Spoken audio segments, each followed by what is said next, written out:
অশেষ অসীময় অনুপমা, হৃদয়ের সুষমা তুমি, তুমি প্রিয়তম। অশেষ অসীময় অনুপমা, হৃদয়ের সুষমা তুমি, তুমি প্রিয়তম। প্রেমের সাগরে তুমি, প্রেমের সাগরে তুমি চিরমহিয়ান, তুমি রহমান, তুমি মেহেরবান। জোরে করে আল্লাহু আকবার। জনম জনম যদি গাহি, তোমারি মহিমা গাওয়া শেষ হবে নাহি। জনম জনম যদি গাহি, তোমারি মহিমা গাওয়া শেষ হবে নাহি। ঝরে ও ঝরে না যেন সাহারারি প্রাণ, তুমি রহমান, তুমি মেহেরবান। জোরে করে আল্লাহু আকবার। আল্লাহ রাব্বুল আলামিন আমাকে স্মরণ করিয়ে দিচ্ছেন, বান্দা আমি তোমার রব। ইত্তাকু রাব্বাকুম, তোমরা তোমাদের রবকে ভয় করো, রবকে ভয় করো। ইন্না জালজালাতাস সাআতি শাইউন আযীম। এরে বান্দা, কিয়ামতের সেই প্রলয়, কিয়ামতের সেই ভূমিকম্প, এই মহাভূমিকম্প, কিয়ামতের সেই মহাপ্রলয়, এটা মহাপ্রলয়, সাধারণ কোনো প্রলয় নয়। ও বাঙালি মুসলমান, কিছুদিন আগে ভূমিকম্প হলো, গোটা দেশ ভয় পেয়ে গেল। এত বড় ভূমিকম্প আর হয় নাই, কিন্তু সেই ভূমিকম্পে কিছুই হয় নাই। এত বিশাল ভূমিকম্প হলো, ঢাকার শহরের বড় বড় বিল্ডিং গুলো থরথর করে কেঁপে উঠলো, কিন্তু কিছুই হয় নাই। ঢাকায় ভূমিকম্প হলো, দেশের অন্য জায়গায় হয় নাই। বাংলাদেশে ভূমিকম্প হলো, পৃথিবীর অন্য জায়গায় হয় নাই। আবার তুরস্কে ভূমিকম্প হয়, বাংলাদেশে হয় না। জাপানে ভূমিকম্প হয়, বাংলার জমিন অক্ষত থাকে। এক জায়গায় সব ধ্বংস হলেও আরেক জায়গায় থাকে। কিন্তু কিয়ামতের সেই মহাপ্রলয়, কিয়ামতের সেই মহাভূমিকম্প, সে এমন ভূমিকম্প, पहाड़े फाड़ जाएंगे, जमी पर जलजला होगा। पहाड़े फाड़ जाएंगे, जमी पर जलजला होगा। मोहम्मद तख्त पर होगा, अदालत पर खुदा होगा। मोहम्मद तख्त पर होगा, अदालत पर खुदा होगा। সেদিন গোটা দুনিয়া একসাথে কেঁপে উঠবে, জলজলা শুরু হবে, কিয়ামতের জলজলা। আল্লাহ তাআলা কোরআনে কারীমের অন্য জায়গায় বলছেন, ইযা জুলজিলাতিল আরদু জিলজালাহা। আল্লাহ তাআলা বলেন, কিয়ামতের সেই মহাপ্রলয়, কিয়ামতের সেই ভূমিকম্প সাধারণ কোনো ভূমিকম্প নয়। সেদিন জমিন কেঁপে ওঠার মতো কেঁপে উঠবে, জমিনে কম্পন সৃষ্টি হবে। ওয়াখরাজাতিল আরদু আসকালাহা, আর জমিন তার ভিতর থেকে তার যত সম্পদ আছে সবগুলো বের করে দিবে। জমিন তার ভিতর থেকে সব কিছু বের করে দিবে। জমিনের ভিতরে যে স্বর্ণের পাহাড়, যে খনিজ সম্পদগুলো আছে সবগুলো বেরিয়ে পড়বে। লোকেরা দেখে বলবে, হায় কি হলো? ওয়াকালাল ইনসানু মা লাহা।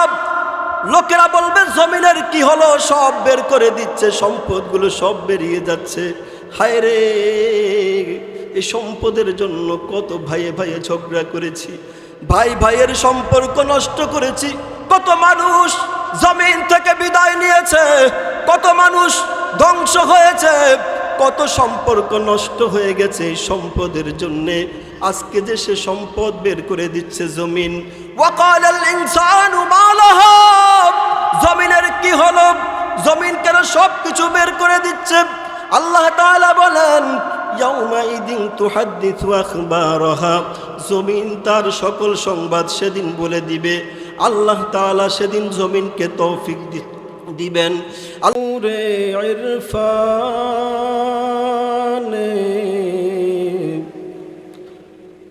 मोहब्बत दिल में भर,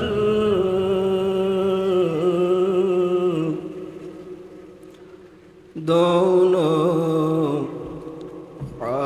आलम से हमें कर बेखबर, जलन तूने दी है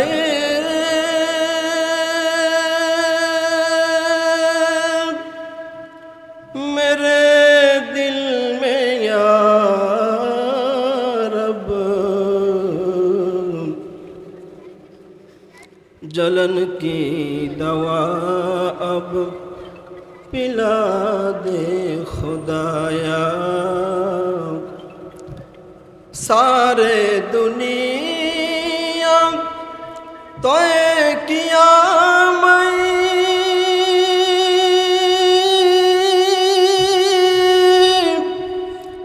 मिसल तू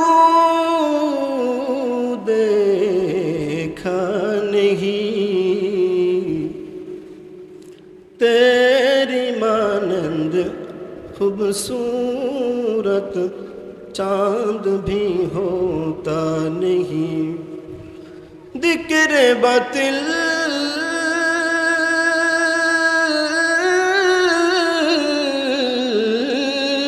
को हटा दे दिल से रब, जिक्र में तेरी लगा दे रोज शब। আমি আপনাদের সামনে কোরআনে কারীমের সূরাতুল হজ্জের প্রথম আয়াতে কারীমা তেলাওয়াত করেছি। এই আয়াতে কারীমায় আলোচনা করার আগে আমি আপনাদেরকে বলতে চাই যে আমরা এখানে যারা উপস্থিত আছি, আমাদের প্রতিটি মানুষকে যদি প্রশ্ন করা হয় যে আমরা দুনিয়াতে শান্তি আখেরাতে মুক্তি চাই কি চাই না, এটা শুধু আপনারা না, বাহিরে যারা আছে, পর্দার আড়ালে যে মা বোনেরা আছে, সকলকে, আবাল বৃদ্ধ বনিতা, সকল শ্রেণী পেশাকে ভাগ করা ব্যতীত যদি প্রশ্ন করা হয় যে আপনি দুনিয়াতে শান্তি আখেরাতে মুক্তি চান কিনা, নির্দ্বিধায় এক বাক্যে বলবে অবশ্যই চাই, হ্যাঁ চাই, ঠিক কিনা? সবাই চায় দুনিয়াতে শান্তি আখেরাতে মুক্তি। আর দুনিয়াতে শান্তি আখেরাতে মুক্তি এই ব্যবস্থাপনা আছে শুধুমাত্র দ্বীনের মধ্যে। বলুন সুবহানাল্লাহ। বলুন কিসের মধ্যে? দ্বীনের মধ্যে, দ্বীন পালন করার মধ্যে, দ্বীনদারিতার মধ্যে জগতের শান্তি আখেরাতের মুক্তি। আর এ মাহফিল এজন্যই সাজানো হয়েছে যাতে করে হযরত উলামায়ে কেরাম আমাদেরকে জগতে শান্তি কিভাবে পাওয়া যায় সেই দিক নির্দেশনা দিবেন, আর আখেরাতে কিভাবে মুক্তি পাওয়া যায় সেই দিক নির্দেশনা দিবেন। এজন্যই মাহফিলের আয়োজন করা। তো আমরা সকলেই শান্তি চাই, কিন্তু আমাদের সবার জীবনে আসলে কি শান্তি আছে? আসলে কিন্তু শান্তি নাই। কিছু মানুষ আছে শান্তিতে, যার মধ্যে দ্বীন আছে, সে শান্তিতে আছে। কিন্তু আজকে আমরা দেখি যে ফ্যামিলিতে শান্তি নাই। আমরা দেখি যে বউ শাশুড়ির ঝগড়া আছে না নাই। আমরা দেখি যে বাবা সন্তানের কথা শোনে না, আমরা দেখি যে শ্রমিক মালিকের হুকুম মানে না। এই সবগুলোর পিছনে একটাই কারণ, সেটা হচ্ছে দিন নাই।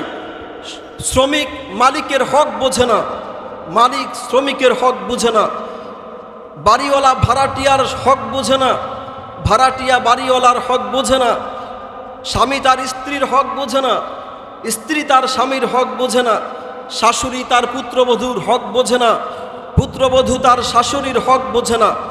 এই একমাত্র এই কারণেই প্রতিটি ঘরে ঘরে, প্রতিটি ফ্যাক্টরিতে, পাড়ায় মহল্লায়, রাস্তায়, দোকানে, পাটে, ব্যবসা বাণিজ্যে, সর্ব জায়গায় অশান্তির একমাত্র কারণ, শুধুমাত্র কেবলমাত্র কারণ হচ্ছে দিন না বুঝা, হক না বুঝা। পরস্পরে যদি হক বুঝতো, শুধু হক যদি বোঝা হইতো, তাহলে সকল অশান্তি দূর হয়ে যেত, সমাজে শান্তির বন্যা বইতো। ঠিক কিনা বলেন? আল্লাহ তাআলা পৃথিবীকে সৃষ্টি করেছেন এভাবে, একজনকে আরেকজনের মুখোমুখি করে, মুখাপেক্ষী করে। যদি সবাই বাড়িওয়ালা হইতো, বাড়ি বানাইতো কে? ঠিক কিনা বলেন? সবাই যদি বাড়িওয়ালা হইতো, ভাড়া থাকতো কে? ভাড়াটিয়া ছাড়া বাড়িওয়ালার দাম আছে? কথা বলেন। আরে ভাড়াটিয়া ছাড়া বাড়িওয়ালার দাম আছে? মুসল্লি ছাড়া ইমামের দাম আছে? শ্রোতা ছাড়া বক্তার মূল্য আছে? যেহেতু আল্লাহ তাআলা এক একজনকে এক একজনের মুখোপেক্ষী করে সৃষ্টি করেছেন, পরস্পরে হক বুঝতে হবে। আর এই হক বোঝার মানসিকতা কখন তৈরি হবে? যখন একজন মানুষ বুঝতে পারবে যে আমাকে একদিন আল্লাহর সামনে দাঁড়াতে হবে। ঠিক কিনা বলেন? আমাকে একদিন আল্লাহর সামনে উপস্থিত হতে হবে। ইয়া আইয়ুহান নাসু ইত্তাকু রাব্বাকুম ইন্না জালজালাতাস সাআতি শাইউন আযীম।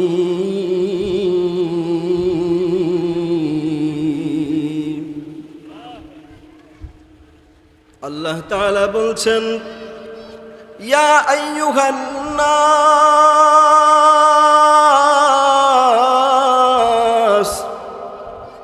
আল্লাহ বলছেন হে মানুষেরা।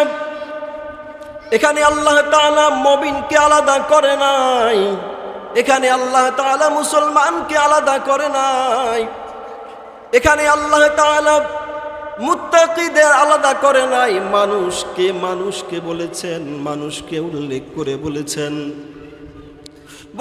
ইয়া আইয়ুহান নাস, হে মানুষেরা, ইত্তাকু রাব্বাকুম, তোমরা তোমাদের রবকে ভয় করো। জোরে বলুন, ভয় করব কাকে? আল্লাহকে ভয় করার কথা বলেছেন। আল্লাহ এখানে রব শব্দ বলেছেন, কারণ আল্লাহ তাআলা আমাদেরকে স্মরণ করে দিচ্ছেন, এরে বান্দা, তোকে আমি লালন পালন করি, বান্দা তোর খালেক আমি, বান্দা তোকে আমি সৃষ্টি করেছি। এরে বান্দা, তুই কিছুই ছিলি না, আমি আল্লাহ দয়ার সাগর, আমার দয়া দিয়ে আমি তোকে সৃষ্টি করেছি। কত সুন্দর দেহাবয়ব দিয়েছি তোকে আমি, আল্লাহ তাআলা সুন্দর দেহাবয়ব দিয়েছি। দুটি চোখ দিয়েছি দেখার জন্যে, দুটি কান দিয়েছি শোনার জন্যে, তোকে দুটি হাত দিয়েছি ধরার জন্যে, তোকে দুটি পা দিয়েছি চলার জন্যে, তোকে মেধা দিয়েছি বুদ্ধি বিবেচনা করার জন্যে। এরে বান্দা, তোকে আমি এত সুন্দর অবয়ব, এত সুন্দর আকৃতি প্রকৃতি দিয়ে সৃষ্টি করেছি। এই জগতের কোনো কিছু আমি এত সুন্দর করে সৃষ্টি করে নাই রে বান্দা। আল্লাহ তাআলা আমাদেরকে এত সুন্দর করে সৃষ্টি করে তারপরে বলেন, লাকাদ খালাকনাল ইনসানা ফি আহসানি তাকওয়িম। আল্লাহ বলেন, আমি মানুষকে সর্বোত্তম অবয়ব দিয়ে সৃষ্টি করেছি, আমি মানুষকে সর্বোত্তম আকৃতি প্রকৃতি দিয়ে আমি মানুষ সৃষ্টি করেছি। এত সুন্দর আকৃতি, এত সুন্দর প্রকৃতি, এত সুন্দর ডিজাইন দিয়ে আর কিছু আমি সৃষ্টি করি নাই। মানুষকে এত সুন্দর করে আমি আল্লাহ তাআলা সৃষ্টি করেছি, এই সব যে বলুন আমাকে যে সুন্দর করে সৃষ্টি করলেন কার দয়া? আরো জোরে বলুন কার দয়া? আমাকে যে দেখার শক্তি দিলেন দয়া কার? আমাকে যে চলার শক্তি দিলেন দয়া কার? আমাকে যে বলার শক্তি দিলেন কার দয়া? অশেষ অসীময় অনুপম হৃদয়ের সুষমা তুমি, তুমি প্রিয়তম। অশেষ অসীময় অনুপম হৃদয়ের সুষমা তুমি, তুমি প্রিয়তম। প্রেমের সাগরে তুমি, প্রেমের সাগরে তুমি চিরমহিয়ান, তুমি রহমান, তুমি মেহেরবান। জোরে করে আল্লাহু আকবার। জনম জনম যদি গাহি তোমারি মহিমা গাওয়া শেষ হবে নাহি। জনম জনম যদি গাহি তোমারি মহিমা গাওয়া শেষ হবে নাহি। ঝরে ও ঝরে না যেন সাহারারি প্রাণ, তুমি রহমান, তুমি মেহেরবান। জোরে করে আল্লাহু আকবার।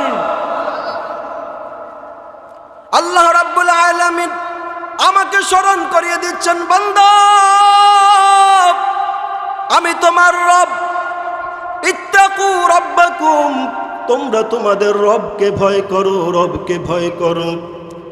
ইন্না জালজালাতাস সাআতি শাইউন আযীম। আরে বান্দা, কিয়ামতের সেই প্রলয়, কিয়ামতের সেই ভূমিকম্প, এই মহাভূমিকম্প, কিয়ামতের সেই মহাপ্রলয়, এটা মহাপ্রলয়, সাধারণ কোনো প্রলয় নয়। ও বাঙালি মুসলমান, কিছুদিন আগে ভূমিকম্প হলো, গোটা দেশ ভয় পেয়ে গেল। এত বড় ভূমিকম্প আর হয় নাই, কিন্তু সেই ভূমিকম্পে কিছুই হয় নাই। এত বিশাল ভূমিকম্প হলো, ঢাকার শহরের বড় বড় বিল্ডিং গুলো থরথর করে কেঁপে উঠলো, কিন্তু কিছুই হয় নাই। ঢাকায় ভূমিকম্প হলো, দেশের অন্য জায়গায় হয় নাই। বাংলাদেশে ভূমিকম্প হলো, পৃথিবীর অন্য জায়গায় হয় নাই। আবার তুরস্কে ভূমিকম্প হয়, বাংলাদেশে হয় না। জাপানে ভূমিকম্প হয়, বাংলার জমিন অক্ষত থাকে। এক জায়গায় সব ধ্বংস হলেও আরেক জায়গায় থাকে। কিন্তু কিয়ামতের সেই মহাপ্রলয়, কিয়ামতের সেই মহাভূমিকম্প, সে এমন ভূমিকম্প पहाड़े फाड़ जाएंगे, जमीन पर जलजला होगा। पहाड़े फाड़ जाएंगे, जमीन पर जलजला होगा। मोहम्मद तख्त पर होगा, अदालत पर खुदा होगा। मोहम्मद तख्त पर होगा, अदालत पर खुदा होगा। সেদিন গোটা দুনিয়া একসাথে কেঁপে উঠবে, জলজলা শুরু হবে, কিয়ামতের জলজলা। আল্লাহ তাআলা কোরআনে কারীমের অন্য জায়গায় বলছেন, ইযা জুলজিলাতিল আরদু জিলজালাহা। আল্লাহ তাআলা বলেন, কিয়ামতের সেই মহাপ্রলয়, কিয়ামতের সেই ভূমিকম্প সাধারণ কোনো ভূমিকম্প নয়। সেদিন জমিন কেঁপে ওঠার মতো কেঁপে উঠবে, জমিনে কম্পন সৃষ্টি হবে। ওয়াখরাজাতিল আরদু আসকালাহা, আর জমিন তার ভিতর থেকে তার যত সম্পদ আছে সবগুলো বের করে দিবে। জমিন তার ভিতর থেকে সব কিছু বের করে দিবে। জমিনের ভিতরে যে স্বর্ণের পাহাড়, যে খনিজ সম্পদগুলো আছে সবগুলো বেরিয়ে পড়বে। লোকেরা দেখে বলবে হায় কি হলো, ওয়াকালাল ইনসানু মা লাহা।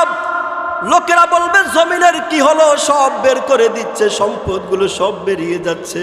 হায় রে, এই সম্পদের জন্য কত ভাইয়ে ভাইয়ে ঝগড়া করেছি, ভাই ভাইয়ের সম্পর্ক নষ্ট করেছি, কত মানুষ জমিন থেকে বিদায় নিয়েছে, কত মানুষ ধ্বংস হয়েছে, কত সম্পর্ক নষ্ট হয়ে গেছে এই সম্পদের জন্যে। আজকে যে সে সম্পদ বের করে দিচ্ছে জমিন। ওয়াকালাল ইনসানু মা লাহা। জমিনের কি হলো, জমিন কেন সব কিছু বের করে দিচ্ছে? আল্লাহ তাআলা বলেন ইয়াউমাইদিন তুহাদ্দিসু আখবারাহা।